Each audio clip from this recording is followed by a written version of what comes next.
بسم الله الرحمن الرحيم. أعوذ بالله من الشيطان الرجيم.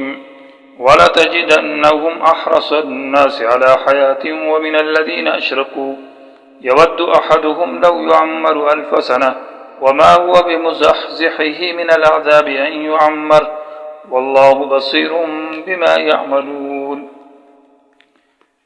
یہ سبق نمبر 126 اور آیت نمبر 96 ہے. آیت کریمہ کا ترجمہ وَلَتَجِدَنَّهُمْ اور ضرور بضرور اے پیغمبر آپ پائیں گے یعنی جانیں گے ان کو احرص الناس لوگوں میں سب سے زیادہ حرصناک دنیا کی طویل زندگی کے اوپر اور عام مشرکین سے بھی، اور ان میں سے ہر ایک چاہتا ہے کہ اس کو 1000 سال عمر دی جائے، لیکن یہ آدمی ہر ایک اس کو 1000 سال عمر دینا اس کو عذاب سے نہیں بچا سکتا، اور اللہ خوب دیکھ رہا ہے جو کچھ یہ لوگ اعمال کرتے ہیں. آیت کریمہ میں ان کی مزید تاکید ہے کہ یہ دنیا کے حرصناک ہے اور دنیا کے خواگر ہیں، چاہتے ہیں دنیا کے. ماقبل میں کہا تھا پہلی آیت کے اندر، آیت نمبر 95 میں، کہ ہرگز یہ دنیا کی آخرت کی موت کی تمنا نہیں کرتے کیونکہ ان کی بدعمالیوں کی وجہ سے. اس آیت میں یہ بتایا جا رہا ہے کہ یہ تو دنیا کے حرصناک ہے اور کس طرح یہ موت کی تمنا کر سکتے ہیں. یہ تو مشرکوں سے بھی زیادہ موت کی حرص کرتے ہیں اور عام لوگوں سے بھی زیادہ حرص کرتے ہیں. ان کے ہاں تو یہ مقولہ مشہور ہے کہ عش 1000 سنہ، زندہ رہو 1000 سال. تو یہ جب دعا دیتے ہیں ایک دوسرے کو تو اس طرح جب ملاقات کرتے ہیں سلام کے وقت تو اس سے کہتے ہیں 1000 سال زندہ باد. لیکن یہ عمر کی تمنا کرنا کہ عمر بڑھ جائے، اس سے یہ بچ نہیں سکتے، اور عمر کو زیادہ ہو جانا کسی کا یہ اس کو بچا نہیں سکتا. اللہ تعالیٰ خوب ان کے اعمال کو دیکھ رہا ہے، ان کا اعراض قرآن سے، ان کی تکذیب پیغمبر سے اعراض اور توحید سے اعراض، اور ان کے خباثات، ان اعمال شرکیہ کی وجہ سے اللہ ان کو جہنم لے جائے گا، جنت میں یہ نہیں چل سکتے. حضرت موسیٰ علیہ السلام کے پاس ایک شخص آیا، ملک الموت آیا اور آ کر کہا کہ میں آپ کی روح قبض کرنے کے لیے آیا ہوں، یعنی موت دینے کے لیے. تو عام شخص کی حالت میں وہ آئے تھے تو موسیٰ علیہ السلام نے ان کے چہرے پر تماچا مارا تو اس کی آنکھ نکل گئی.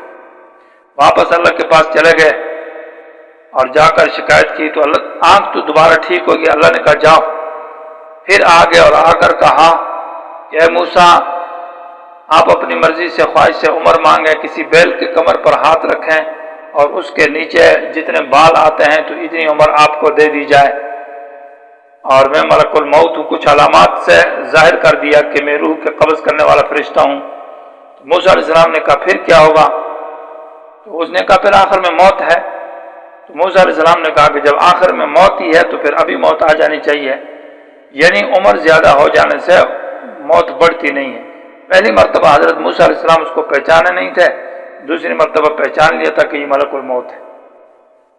تو وَلَتَجِدَنَّ میں لام ابتدائیہ تاکیدیہ اور نون بھی تاکید کے لیے ہے، اور ضرور بضرور اے پیغمبر خطاب نبی علیہ السلام کو، آپ پائیں گے ان کو احرص الناس لوگوں میں سب سے زیادہ حرصناک. یہاں تجدہ وجدان تو متعدی نہیں ہے، یہ متعدی بیک مفعول ہے، جیسے کہ وجدت زیدن مانا میں نے فلاں چیز کو پا لیا، اس کو دیکھ لیا. تو کس طرح اس کو متعدی بدو مفعول کیا؟ تجدنہم میں ہم ضمیر بھی ہے اور احرص الناس مفعول ثانی. تو تجدہ بمانا تعلمو کے ہے، یعنی آپ پا لیں گے، یعنی آپ پہچان لیں گے، آپ جان لیں گے ان کو کہ احرص الناس کی لوگوں میں سب سے زیادہ حرصناک ہے. الناس میں الف لام جنسی ہے، یعنی ہر انسان مراد ہے، ہر کسی سے یہ زیادہ حرصناک ہے، مشرکوں سے، دہریوں سے، ہندوؤں سے، سب سے. علی حیاتن، تنوین جو ہے وہ تنوین کا معنی علی حیاتن طویلتن، ایک لمبی زندگی کے اوپر.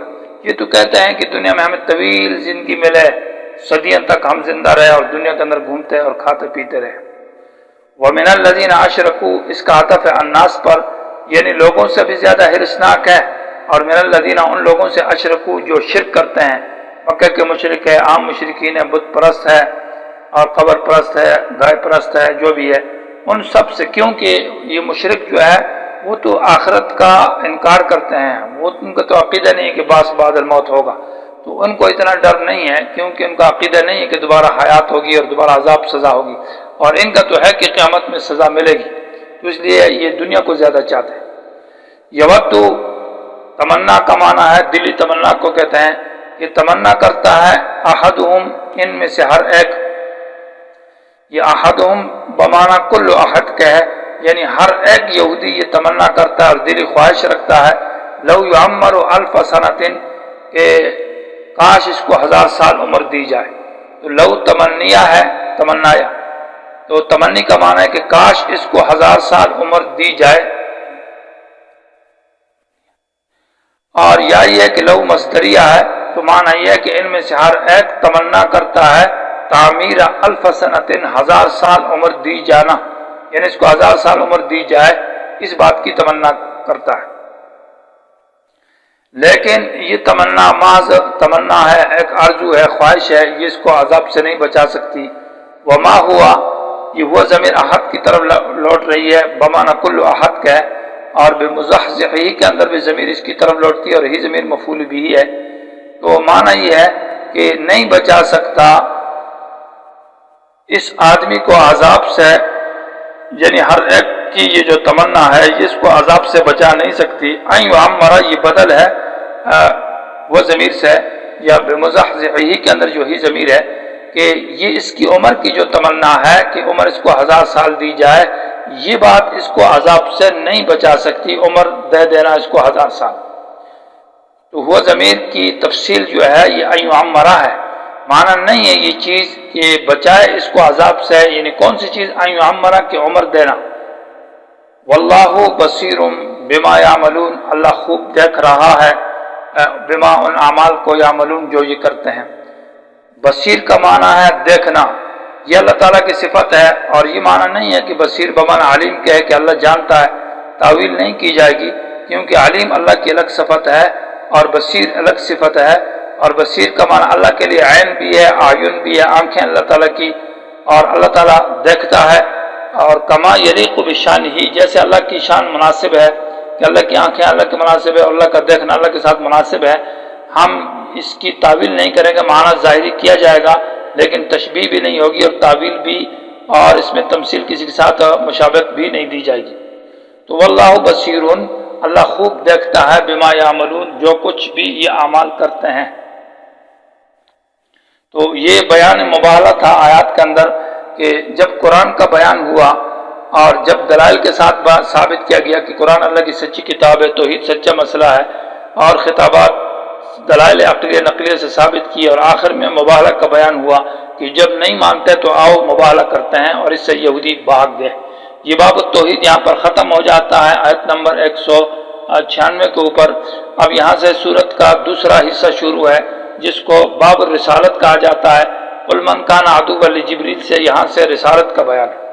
تو یہ آیت نمبر 100 جو ہے ولما جاءہم رسول من عند اللہ، آیت نمبر 101، یہاں سے رسالت کا بیان ہے، اور یہ درمیان میں جو آیتیں ہیں یہ اس کا تعلق باب التوحید کے ساتھ بھی اور باب الرسالت کے ساتھ ہے۔